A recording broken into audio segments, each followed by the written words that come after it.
আপনাদের সকলকে স্বাগতম clickntech.com-এ। আজকে আমরা দেখব আপনার সাধারণ মোবাইল ফোনটি দিয়ে কিভাবে অসাধারণ সব ছবি বা ভিডিও করা যায়। অসাধারণ বলতে মোটামুটি প্রফেশনাল।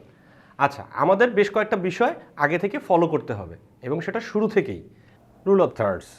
আমি বলছি না এটার আপনার প্রতিটা জিনিস পূর্ণাঙ্গভাবেই শুরু থেকে শুরু করতে হবে, তা না। তবে প্রথম থেকেই আপনাকে অল্প অল্প করে ফলো করতে হবে। তাহলে একসময় দেখবেন আপনার এটি অভ্যাস হয়ে গেছে এগুলো ফলো করার। আপনি নিশ্চয়ই এখন স্ক্রিনে দেখতে পাচ্ছেন দাগ চলে এসেছে। এই দাগগুলোই আমাদের ফলো করতে হবে। কিভাবে এই দাগগুলো ফলো করব? আমি এখন আপনার দিকে তাকিয়ে কথা বলছি এবং ক্যামেরার লেন্সটা ঠিক আমার দিকেই তাক করে আছে। এতে একটা কমিউনিকেশন তৈরি হচ্ছে আপনার সাথে আমার। এই জিনিসটা যদি আমার ফ্রেমটা এরকম না হয়ে ঠিক একটু ঘুরে যেত, এমন হতো, তাহলে এই জিনিসটা আপনার অত ভালো লাগতো না। কারণ আমার এখানে সামনে একটা বড় জায়গা তৈরি হতো এবং আমাকে এক সাইডে দেখা যেত। আপনাদের কাছে তখন ওটা ভালো লাগতো না। আবার ওইটা তখন ভালো লাগতো যদি ওপাশ থেকে আরেকজন এসে এখানে দাঁড়াতো এবং আমি তার সাথে কথা বলতে থাকতাম। তখন আপনাদের কাছে মনে হতো এই ফ্রেমটাই ঠিক আছে। কারণ রুল অফ থার্ডসের আপনি যে দাগগুলো দেখতে পাচ্ছিলেন আপনাদের স্ক্রিনে, সেই দাগের একটা দাগের উপরে আমি আছি এ পাশে, আর একটি দাগের উপরে উনি আছে ও পাশে। এখন যদি উনি চলে যায় এবং আমি একা থাকি এবং আমি ঘুরে আপনাদের দিকে তাকিয়ে কথা বলি, তাহলেও আপনাদের ভালো লাগবে না। কারণ আমার এই সাইডে বড় একটি জায়গা আমি রেখেছি ফ্রেমে, সেটা পারফেক্ট না। কিন্তু আমি যদি আবার ঘুরে দাঁড়িয়ে একেবারেই আপনার দিকে তাকিয়ে কথা বলি এবং আমার ফ্রেমের দুই দিকে অল্প অল্প জায়গা থাকে, তখন আপনাদের কাছে ভালো লাগবে। এতে দর্শক আপনার সাথে খুব ভালোভাবে কমিউনিকেট করতে পারবে। এরপর আসছে ব্যালেন্স। ব্যালেন্সের অনেকগুলো পার্ট আছে, সবগুলো পার্ট নিয়ে আমরা এখন আলাপ করব না। সময় মতো, প্রয়োজন মতো আমরা আলাপ করব। আজকে আমরা ছোট্ট একটা জিনিস নিয়ে আলাপ করব। এখন আমাকে দেখতে কেমন দেখা যাচ্ছে? আমি বাঁকা হয়ে আছি, কিন্তু এটা তো স্বাভাবিক না।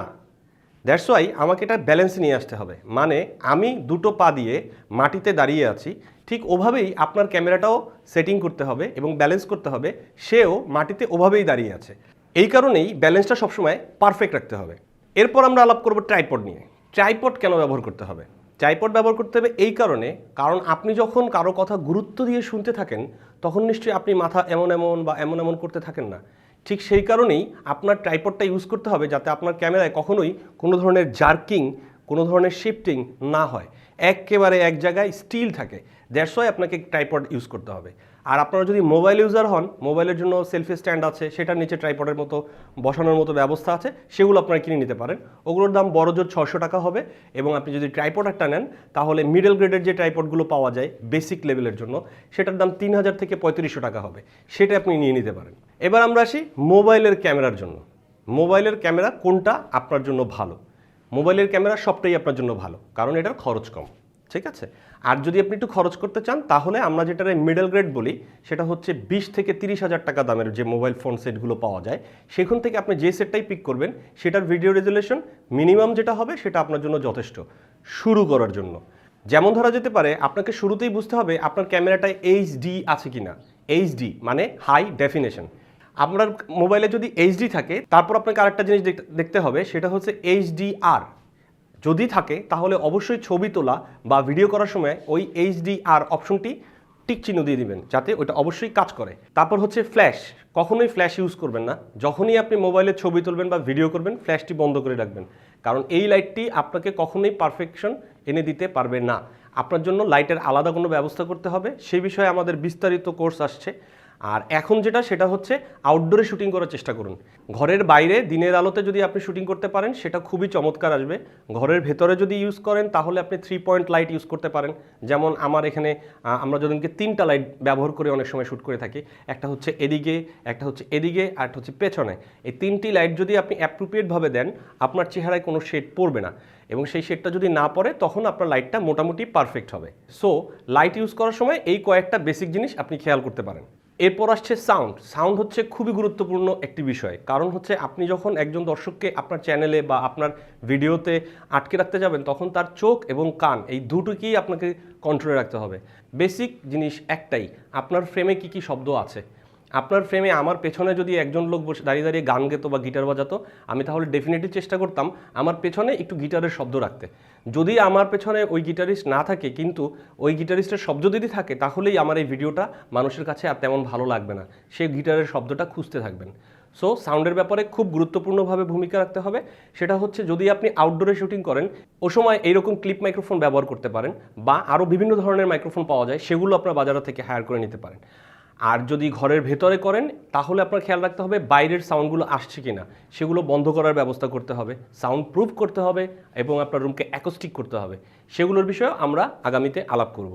শুরুতে আপনাকে আমি সাজেশন দিব, যেহেতু আপনাকে ব্যালেন্স নিয়ে ভাবতে হচ্ছে, আপনাকে কম্পোজিশন নিয়ে ভাবতে হচ্ছে, আপনাকে সাউন্ড নিয়ে ভাবতে হচ্ছে, লাইট নিয়ে ভাবতে হচ্ছে, সো শুরুতে আপনারা অটো মোডেই কাজ করার চেষ্টা করেন মোবাইলে, এবং অটো মোডে কাজ করতে করতে আস্তে আস্তে ম্যানুয়ালটা শেখার চেষ্টা করেন কিভাবে ম্যানুয়াল মোডে কাজ করে। একটা জিনিস মনে রাখবেন, যারা খুব প্রফেশনালি ভিডিওগ্রাফির কাজ করে বা যারা খুব প্রফেশনালি ভিডিও ক্রিয়েট করে তারা সবসময় ম্যানুয়াল মোডে কাজ করে। আসলে তারা কেন ম্যানুয়াল মোডে কাজ করে? কারণ পুরো লাইট সহকারে প্রতিটা জিনিস সে নিজের হাতে কাস্টমাইজ করতে পারে।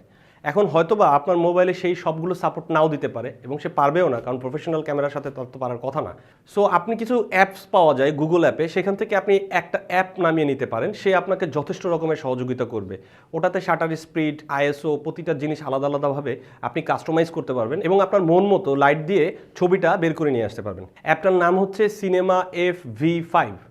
সিনেমা FV5 এই অ্যাপটি সম্পূর্ণ ফ্রি, আপনি যে কোনো সময় আপনার গুগল অ্যাপ থেকে নামিয়ে নিতে পারবেন। আপনাদের অসংখ্য ধন্যবাদ clickntech.com এর সাথে থাকার জন্য। আমরা আশা করব আপনারা সবাই আপনাদের মোবাইল ফোন থেকে নিজে নিজে বাড়ি বসে যে কোনো কিছু তৈরি করেন। শর্ট ফিল্ম হতে পারে, নাটক হতে পারে, ডকুমেন্টারি হতে পারে, তৈরি করুন। ভুল হবে, আস্তে আস্তে আমরা কাজ শিখতে পারবো, এটা কোনোই ব্যাপার না। আপনাদের সবাইকে অসংখ্য ধন্যবাদ দিচ্ছি। আবারও লাইক দিন, কমেন্ট করুন এবং আমাদেরকে জানান কিভাবে আপনাদের জন্য আরও আমরা কাজ করতে পারি।